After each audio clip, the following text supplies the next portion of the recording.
नमस्ते मैडम। नमस्ते। कल से हम काम पे नहीं आएंगे। क्यों? सैलरी की बात है ना, कोई बात नहीं, मैं बढ़ा दूंगी। नहीं मैडम, सैलरी की कोई प्रॉब्लम नहीं है, बस हम नौकरी पे नहीं आएंगे।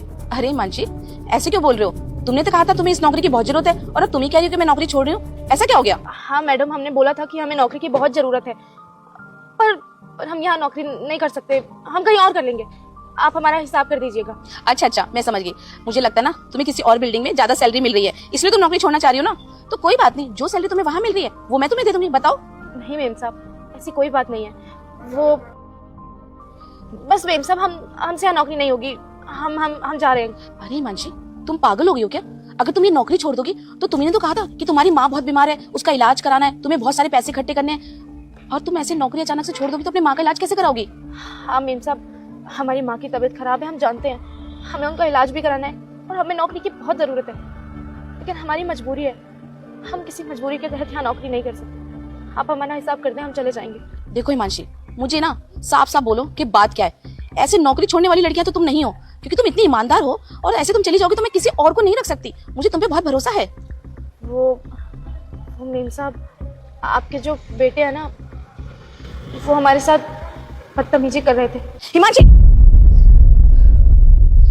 देख, अगर तूने मुझे इग्नोर मत करो। मैं मां काली तुम्हारी सारी इच्छा पूरी करूंगी। जल्दी से वीडियो को लाइक और चैनल को दोबारा ना मेरे बेटे का नाम लिया ना तो मैं सच में ना तुझे इस नौकरी से निकाल दूंगी और कहीं और नौकरी पे नहीं लगने दूंगी। अरे तुम्हारी सोच इतनी छोटी हो गई है कि तुम मेरे बेटे को बदनाम कर रही हो। अरे पैसे ही चाहिए तो तुम वैसे ही बोल दो ना, मैं बढ़ाने को तैयार तो हूँ, पर देखो दोबारा ना मेरे बेटे का नाम मत लेना। नहीं मेम साहब, हम अपनी माँ की सौगंध खाकर बोल रहे हैं, हम झूठ नहीं बोल रहे। आपके बेटे ने हमारे साथ बदतमीजी की है, और ये एक बार की बात नहीं है, पहले भी 3-4 बार वो हमारे साथ ऐसा कर चुके हैं। पर हम डरते थे कि कहीं हमने आपको बोला तो आप हमें नौकरी से निकाल देंगी। आप भले ही हमारी नौकरी चली जाए, लेकिन हम अपनी इज्जत के साथ खिलवाड़ अब और नहीं होने देंगे। हम सच कह रहे हैं मेम साहब, आपके बेटे ने हमारे साथ बुरा किया है।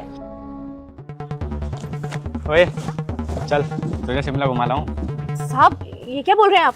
अरे क्या हो गया, पैसा तो मैं ही खर्च करूंगा तेरे ऊपर। तेरे को क्या, तेरे को तो सिर्फ घूमना है मेरे साथ।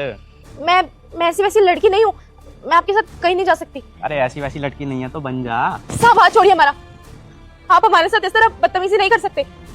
अगर आप लिमिट में नहीं रहेंगे तो हम बड़ी मेम साहब को बोल देंगे, आपकी शिकायत लगा देंगे। अच्छा, मेम साहब को बोलोगी?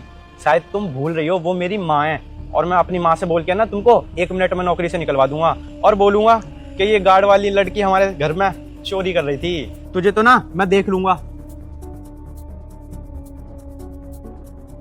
मेम साहब देखिए, हम गरीब लोग हैं, हमारे पास खोने के लिए और कुछ नहीं होता। अगर